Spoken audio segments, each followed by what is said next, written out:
I'm a 55-year-old white-collar worker at a certain manufacturer. I've been with this company for 40 years now.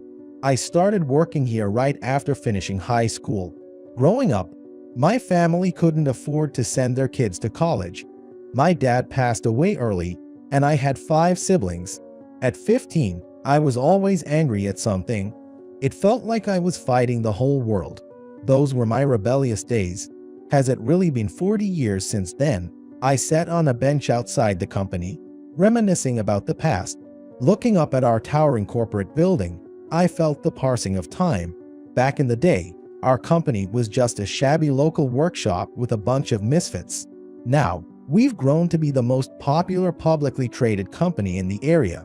If it were up to today's hiring standards, a troublemaker like I wouldn't even make it past the application. Now, you need a degree, and not just any degree, but from a top university, to get hired. Our CEO back then was a real go-getter. He spent most of his time building strong connections with top figures in both domestic and international manufacturing. It paid off. As we started getting exclusive orders from world-renowned companies, we capitalized on the growth of the manufacturing industry in the US and expanded our company to what it is today.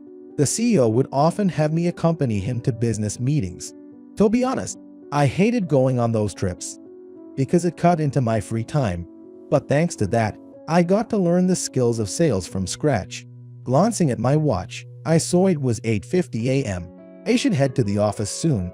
New hires are assigned today. When I reached the office, labeled Sales Division 1, a new hire had already arrived. He was tall, with sharp features. His eyes showed intelligence but also seemed a bit condescending. One thing I could say for sure was that he was miles better than my unruly younger self. Hi there, I'm David Thompson. I look forward to working with you all. After his cheerful introduction, David went around greeting everyone. But there was something off about his greetings. Our company has 3 types of employees: those who are transferred nationally, local hires, and part-timers. The nationally transferred employees earn more and hold key positions. David, being a graduate of an Ivy League school, was of course in the first category. I noticed that David was overly polite to the nationally transferred employees, but with local hires and part-timers, he had a very dismissive attitude. I thought to myself, people who change their behavior based on someone's status will have a hard time in the future. I waited for David to come greet me, but he headed back to his desk instead. Manager, the division head, hurriedly asked David to greet me. With a smirk, David approached and said, Sorry, I thought you were a janitor since you're sitting so far away. I'm David Thompson, looking forward to working with you. I was taken aback, not because he mistook me for a janitor, but because of his idea that janitors don't deserve a greeting. I am genuinely concerned about his future as a professional. It seemed my initial impression was right. He definitely changes his attitude based on someone's perceived status, and if he deems someone to be below him, he becomes quite arrogant. Sure, nice to meet you. I'm Bob, by the way. And no, I'm not a janitor. Oh, got it. So why are you sitting all the way over here? Before I could answer, manager called out, David, let's go greet the director. He's leaving early today, so we need to hurry.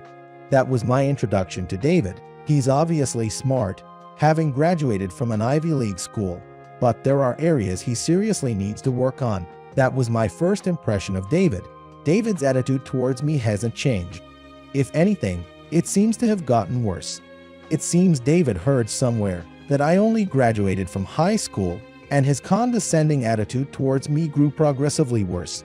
While he stops to greet manager, he just walks past me without even a nod.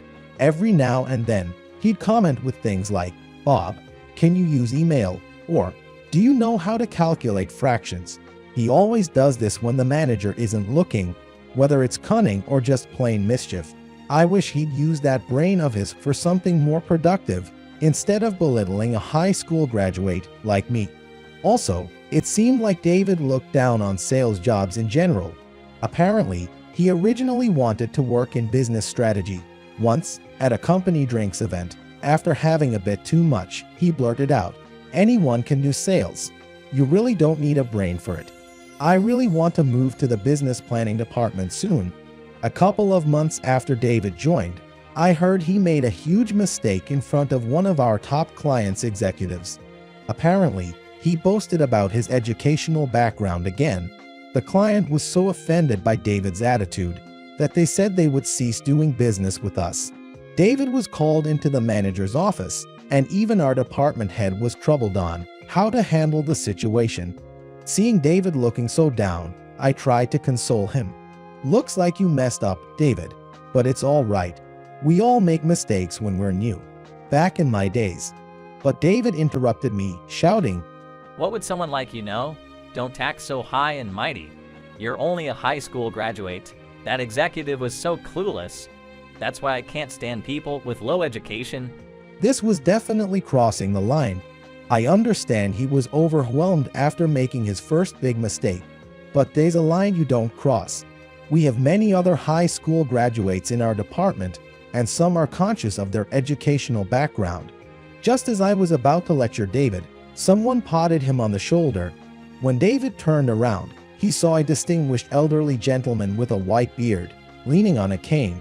His long white hair was neatly combed, and he wore an obviously expensive suit. However, his eyes were sharp, giving away an aura that he's not someone to be taken lightly. Even our knowledgeable David, who knows a lot about external politics, didn't seem to recognize that this gentleman was the previous CEO who built our company to its current stature. And for good reason, since he has been living a retired life and hasn't shown his face at the company for a while. Who might you be? You idiot! He's the chairman. Show some respect. Our manager quickly intervened, grabbing David to back him off from the chairman. You're David, right? I've heard the stories. The chairman then turned to me, saying, "It's been a while, Bob. What's with that odd way of talking?" Even David was surprised to hear me using such casual language with the chairman. I always imagined the chairman of a major listed company to sound like that. You've got some nerve, considering you used to be almost like a gangster back in the day. Hey, come on now. Nowadays, I'm known as a kind elderly gentleman. Let's not dig up the past, all right? After we shared a good laugh, the chairman's expression turned serious. "David, I heard you insulted Bob here because he's just a high school graduate. You upset the client's executive for the same reason too, right?" Yes. David responded in a barely audible voice. So, where do you see yourself in the future? Business planning. I see. That's the kind of ambition we expect from Ivy League graduate. But, you know. The chairman reached out, pulling David closer by his tie, and whispered fiercely, People like you, without any soul or real-world experience, are the same, no matter where they go. Our company is here today, thanks to Bob. The clients we've secured until we could be listed, every single one of them, were brought in by Bob. Even the client you upset today was a client Bob worked so hard to get.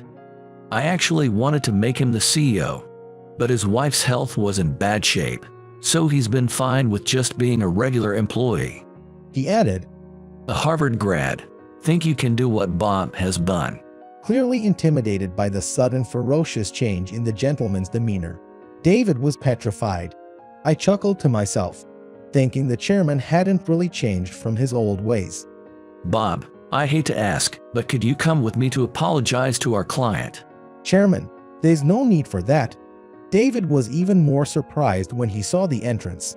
To his astonishment, the executive he had angered earlier was standing there. Mike, long time no see. I could tell David was even more surprised to hear me speak informally to the executive. Over the course of time, and since we were the same age, we became close friends. You look well, Bob. Haven't seen you in a while. Is your wife doing well? Yes. If you were the CEO, it would be easier for me to do business. But it's because you're so kind-hearted that I like you. Anyway. Mike turned to David and said, Kid, I don't like you. But if you're willing to work under Bob and start from scratch, I might reconsider the business suspension. Chairman, Bob, is that okay with you? Hearing these words, I had some farts and replied, I'm fine, but it seems David wants to go into strategic planning. He once said, Anyone can do sales. I'm a pure salesman. I don't think there's much he can learn from a high school grad like me. I answered deliberately this way. Then, Mike, fuming, shot back. Who achieves the sales targets set by strategic planning? Sales, right. It's sales that bring in the company's money. Don't belittle it if you don't know the hard work behind sales. As Mike was almost steaming with anger, the chairman and I desperately tried to calm him down. David, on the verge of tears, spoke up. I will learn about sales from Bob. From that day on, David began learning sales techniques from scratch under my guidance. Mike's company continued to do business with us, but with a warning that if David didn't change, they'd stop the business dealings. David worked hard, probably realizing the gravity of potentially losing a major client due to his attitude. I taught him everything I knew. You shouldn't look down on others, but you shouldn't be too humble either. Always be thoroughly prepared before making a sale. And never forget the fundamental principle that purchasing something is essentially an act of solving some kind of problem. David, once a know-it-all with his degree from an Ivy League equivalent, gradually changed. It was astonishing to see how a person can genuinely transform. He had a brilliant mind to start with. Once he was committed, he was quick to grasp concepts, and most importantly, he stopped judging people based on their education. He probably had some humbling experiences with tough older salesmen and reflected on his behavior. His sales performance soared, and he became known as the company's ace. 3 decades passed, and I'm now over 80. I remained a regular employee until the end of my career. While there were more challenging times than good, there were also many moments I cherish. The taste of beer shared with the team after securing a major deal, after pulling all-nighters to prepare, is unforgettable. It felt miraculous for a high school grad like me to work for a Fortune 500 company. And above all, the most fulfilling part of my career was mentoring David. David and I remained close, even after leaving our roles.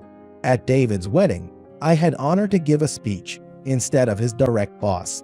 Every time he got a promotion, he would update me, and I treated him to steak. When he had a kid, he brought them over to my house. When he built his own home, he invited me. On my last day at the company, he cried openly. I quietly opened my desk drawer. Inside, there were business cards that David had given me over the years as mementos, though I always brushed it off saying, I don't need these. Deep down, I was always happy. The most recent card from David read, Sales Division Head, David Thompson,